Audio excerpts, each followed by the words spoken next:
Hello everyone, and we're going to do something real fun here at the BTC training gym here in Burlington, Ontario. I'm Jason Hagholm, and my first guest on this is the reigning, defending, and current BTC Super Lightweight Champion, handsome Scott Hudson. Scott, how are you doing? Fantastic, man. How are you doing? I'm doing quite well. Scott, obviously everything's come down to a halt, so first we'll get into how's your COVID-19 training going, being away from the gym?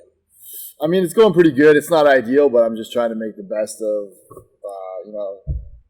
of a bad situation. But my goal is to just, make sure I come out of this better and in shape and, letting some injuries heal and just trying to work on things that you can need improvement, right? I feel the same way, like, with sort of non-catastrophic injuries. Like, if you hurt your knee or something like that, there should be at least something you can do where you come out of that injury better in a different area. And I feel the same way about the said pandemic. Yeah, exactly. You got to make the most of this situation. Right, and man. You obviously look in great shape, but we're about to indulge in some interesting treats here as we're going to play a set of 5 rounds of this game here, where the first round will be hard questions just for the current BTC Super Lightweight Champion, Scott Hudson. So, Scott, are you ready to step inside the BTC cage and test your mind out a little bit? I'm ready, man. Let's do it. All right. So the first round here are some hard questions for you. And for the rules of this, if Scott doesn't answer, he has to eat a jelly bean, and we'll spin the wheel, and that's the flavor he will have to indulge on. The first question is, who are your main 3 coaches, and rank your coaches from favorite to least favorite? Oh, shit.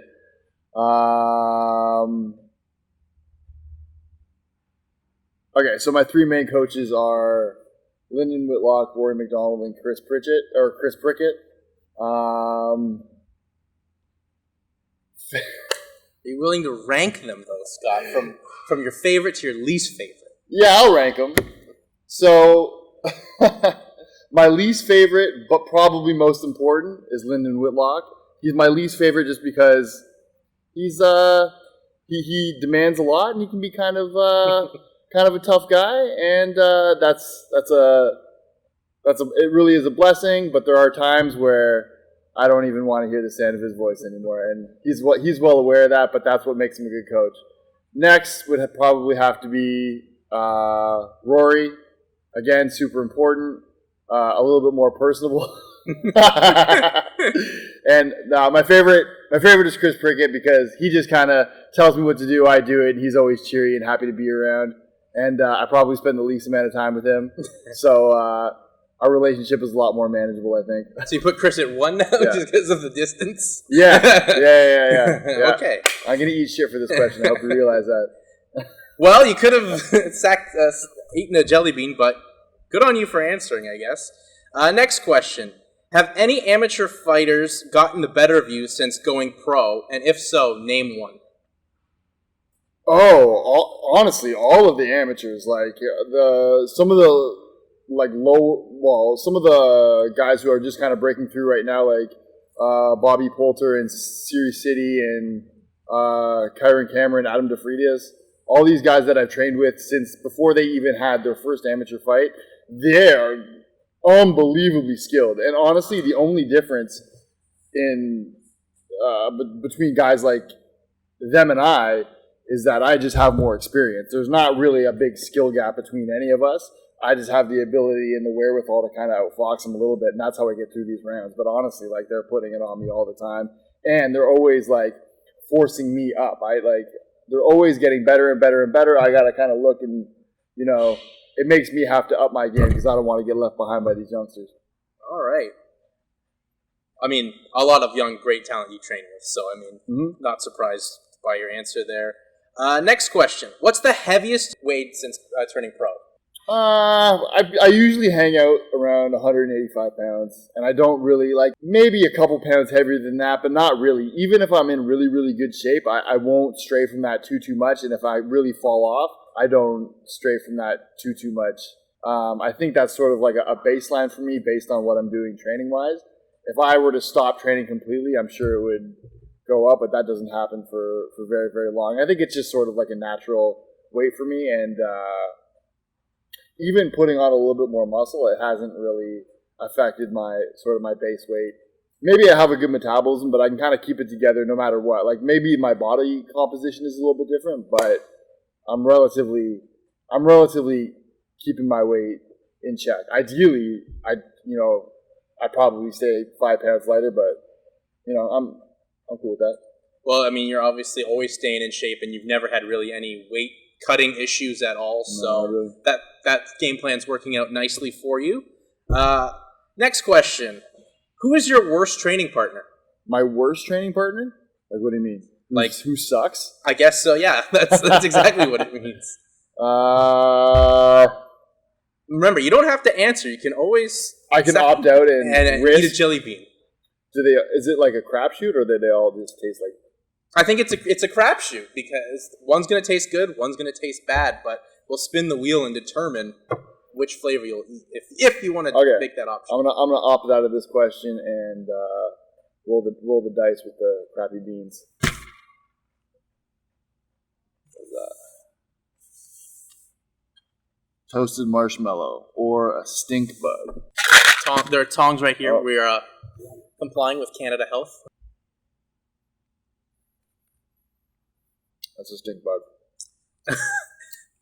Describe the taste of that, Scott. Obviously, we know awful, but what's going through your taste buds right now? It tastes like a jelly bean, but it tastes like it smells bad. Okay. It tastes like it smells like shit. Well, you did have the pretty good poker face going through it, so you could have said it was delicious, but we wouldn't have noticed. But I've eaten worse. Fair enough. Last question for you in round one. The first 90 minutes of your day and the last 90 minutes of your day. Cool. So the first 90 minutes of my day, I like to give myself a little bit of time in the morning, drink some water, make a cup of coffee, make a smoothie or have something to eat for breakfast, and then, kind of just putter around. I have a heavy day. Like, I'll try to take all my food with me, so I'll kind of gather all that up. If I don't have sort of the right flow in the morning, it'll throw my whole day off whack. So I make sure to give myself enough time and, take it slow. What do you do at the last 90 minutes of your day? The last 90 minutes of my day?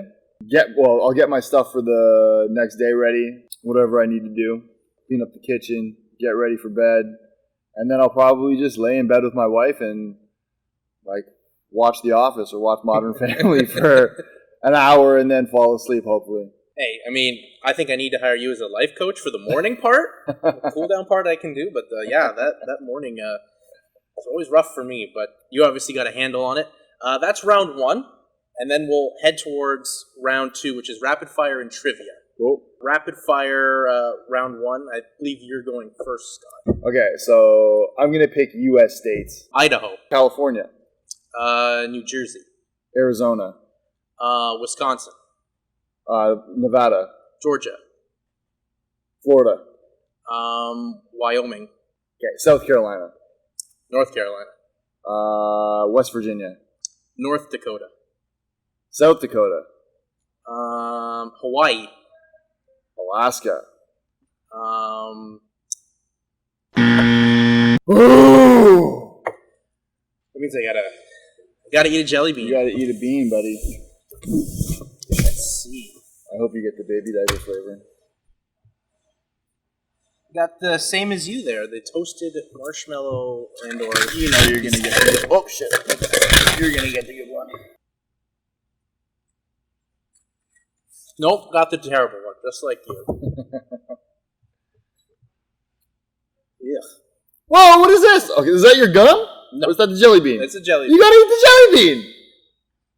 Okay, nice try, bud!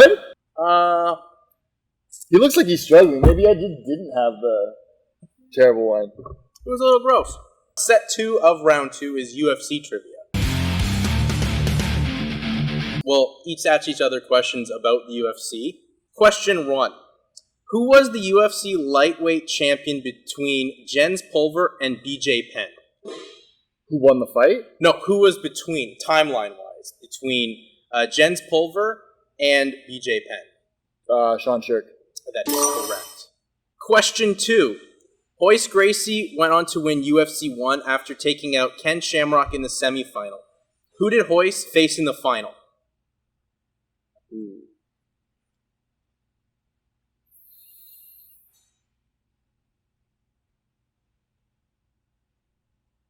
I don't know. The answer was Gerard Gordeau, who was in the first ever fight in the UFC against Talatuli. I would never have got that. Well, Scott, guess you're spinning the wheel. Buttered popcorn or rotten egg? Pass me those tongs. There you go, sir.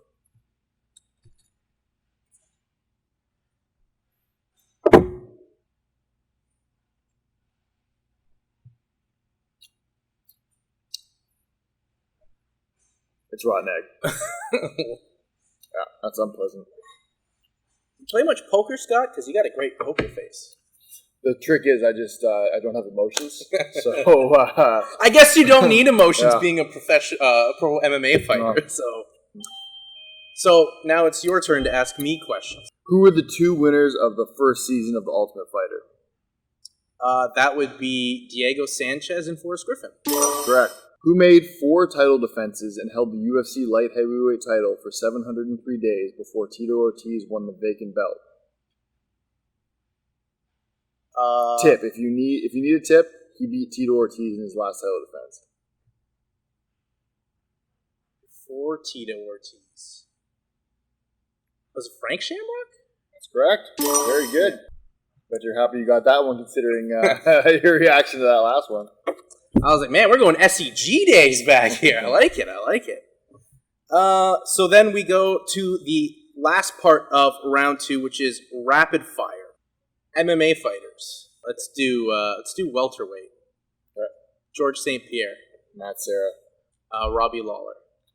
Carlos Condit.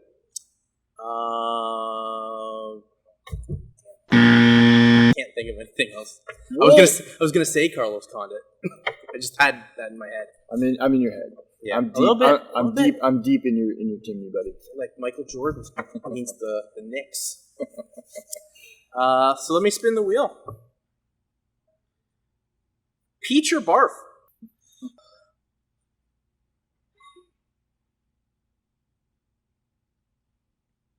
Let's peach.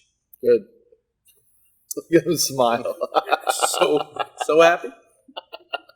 We'll go to the next part here of the game. What's the most recent thing you've watched, and have I seen it? So, Scott, what's the most recent thing you've watched? I watched last night this show called Snowpiercer, the first episode, and I don't think there's going to be a second episode. Yeah, I have not seen that at all. It's brand new, though, isn't it? Yeah. I haven't seen that. Yeah, save your time. Well, thank you for the streaming service advice. Oh, because he hasn't seen it? All right. Butter popcorn or rotten egg? That's definitely rotten egg. Attaboy. Hold on, keep the camera on him, please. That's rough. Oh, that is bad. Wow. Most recent show I've watched is Beverly Hills 90210. The original. So, have I ever watched that show, or like... Yeah, I watched Beverly Hills 90210. Aren't you lucky? Yeah. Jason Priestley. Yeah. Luke Perry. Luke Perry. Rest in peace. Yeah, R.I.P. Shannon Doherty. Yep. Boom. Jenny Garth.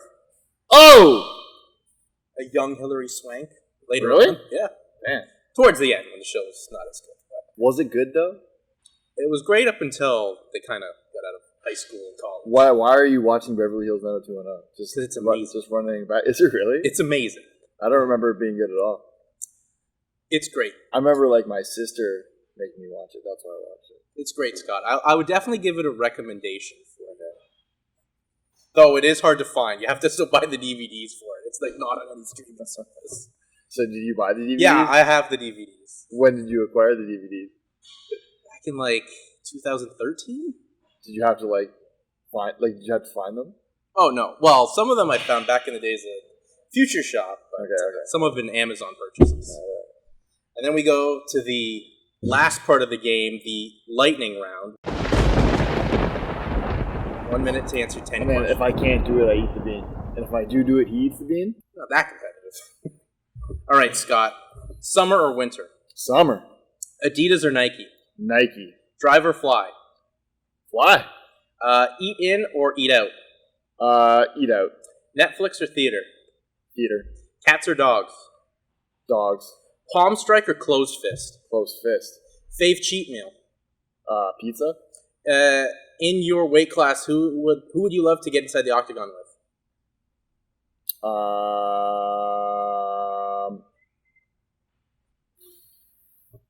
Probably Carlos Condit because he's one of my favorites. What advice would you have for others wanting to take up combat sports? Show up. Good stuff. I think that's a bean. That's an unofficial. Well, Scott, you're a solid competitor as you are every time you step inside the BTC cage, which has always been your home. I think that's a victory for Scott if we were on that type of thing. I think I had to eat more grossness than Scott did. But Scott, once again, thanks for your time. Thanks for getting us to know a little bit about you. And thanks for, of course, the streaming service advice. You got it, Jason. Thank you, buddy.